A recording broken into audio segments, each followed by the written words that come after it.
السلام علیکم ملګرو. عمر ایوب د آرمی چیف نه یو ډیره غټه غوښتنه کړې ده، ځکه پرون د عمران خان ریلیز کېدو دپاره د عمران خان رهایی دپاره په پنجاب کې یو احتجاج شو چې په هغې کې یو ځل بیا دفعه 144 لګېدلې وه او د پی ټي آی ډېر زیات کارکنان گرفتار شوي دي چې د هغې حوالې سره عمر ایوب د آرمی چیف نه یوه ډیره غټه مطالبه کړې ده، یوه ډیره غټه غوښتنه یې کړې ده. په هغې باندې هم په دې ویډیو کې خبره کوو. بل د عمران خان وکیل نعیم پنجو ته یو ډېر زبردست ټویټ کړی دی، هغه هم په دې ویډیو کې تاسو سره شریکوم. تاسو له دې معلومه چې کله د عمران خان عدت نکاح کیس چلیدو پای کې یو ټرایل داسې و چې هغې کې د عمران خان چې کومه ښځه ده د بشرا بیبي د هغې سابقه خاوند خاورما نکاح په عمران خان پسې ډېرې بدې ردې وې چې هغه ټایم د عمران خان وکیلان ډېر زیات غوسه شو او هغې کې یو وکیل په خاورما نکاح باندې ګزار هم کړی او څوک یې ورله ورکړی جي چې بیا د عمران خان په وکیلانو باندې دهشتګردۍ مقدمې درج شوې. نو بیا د عمران خان وکیلانو د عدالت نه غوښتنه وکړه چې تاسو خو په موږ د دهشتګردۍ مقدمې درج کوئ، خو پیله خو دا سی سی ټي وي ریکارډینګ وګورئ چې موږ څه چل کړی، خاورما نکاح څه چل کړی دی.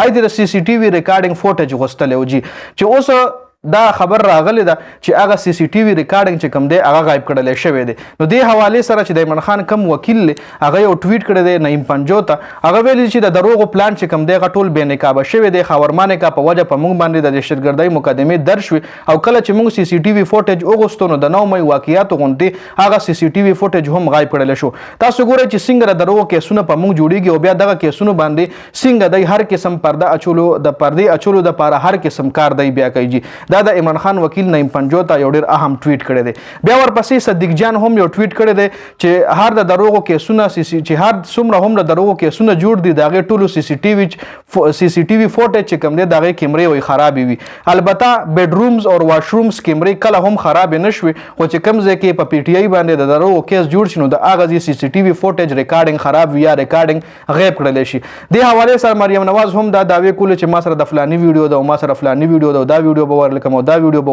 وایرل کړم. نو دې ځای کې والله صدیق جان ویلي چې د بیډرومز او د واشروم کیمرې نه خرابېږي، خو چې کوم ځای کې د پی ټي آی باندې د دروغو کیس وي نو د هغه ځای سی سی ټي وي ریکارډینګ هم خراب وي، فوټیج هم غایب کړلی شي جي. بله خبر د مریم نواز حوالې سره راغلی دی چې پرون په میډیا باندې الکترونیک میډیا په ټي وي باندې عظما بخاري د مریم نواز ډېر زیات تعریفونه کول چې مونږ په 100 ورځو کې غټې غټې کارنامې وکړې، دا کار مو وکړو دا کار مو وکړو، تر دې چې د اختر پر ورځ باندې وایي صفایانې هم مونږ وکړې، ټول پنجاب مو د اختر نه پس صفا کړو او مریم نواز خپله د صفایي والا چې کوم کسان وایي سره میټینګ کړی و جي خپل یې هغوی راغوستي و هغوی سره یې ناسته پاسته کړې وه. بیا په هغې باندې یو کس ټویټ هم کړی وایي چې کله مریم نواز د پولیسو تقریب کې شرکت کولو نو هلته یې د پولیسو وردي اچولې وه، چې کله د ایلیټ فورس سره ملاقات نو هلته یې د ایلیټ فورس یونیفارم اچولی و، چې کله ډاکټرانو سره میلاوېده د ډاکټرانو یونیفارم یې اچولی و. نو صفایانو والا سره چې میلاوېده نو د صفایي والا یونیفارم یې ولې نه دی اچولی؟ آیا صفایي والا مریم نواز ته لاندې کیټګرۍ والا ښکاري؟ صرف ملاقات نه وایي، مریم نواز ته پکار و چې یونیفارم هم د صفایي والا اچولی و.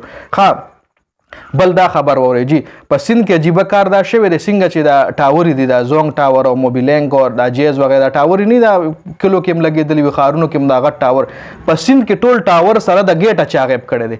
دا نوې واقعه پکې مخې ته راغلې ده. بل اوس پر راشو مین خبر چې کوم دی عمر ایوب اسمبلی کې تقریر کړی دی او آرمی چیف نه یې غټه مطالبه کړې ده. عمر ایوب ویلي دی چې کور کمانډر کانفرنس ته راوغوستی شي. عمر ایوب ویلي دی چې د سکیورټي ناکامۍ باندې د فوري طور باندې کور کمانډر کانفرنس راوغوستی شي. په پنجاب کې چې د پی ټي آی 100 نه زیات کارکنان گرفتار شوي دي، ارکان اسمبلی باندې مقدمې درج شوي دي، پنجاب خلاف ته هم اکشن واغشتی شي. پرون د عمران خان رهایی دپاره احتجاج شوی دی چې په هغې کې په پنجاب کې هر ځای کې دفعه 144 لګېدلې وه او د پی ټي آی ډېر زیات کارکنان گرفتار شوي دي. نو اوس عمر ایوب آرمی چیف نه دا غوښتنه کړې ده چې کور کمانډر کانفرنس ته راوغوستی شي او د دې هر څه جایزه دې واخیستلی شي چې ولې پی ټي آی سره داسې کېږي، د پی ټي آی کارکنان گرفتاریږي او چې کله هم پی ټي آی څه جلسه کوي یا څه غونډه کوي نو هغې کې دفعه 144 ضرور لګي جي. نو دا عمر ایوب چې کوم دی په اسمبلی کې تقریر کړی دی او د کور کمانډر کانفرنس مطالبه کړې ده جي. په دې ویډیو کې دا اپډیټ شو، د ویډیو کتلو زیاته مننه جي. والسلام.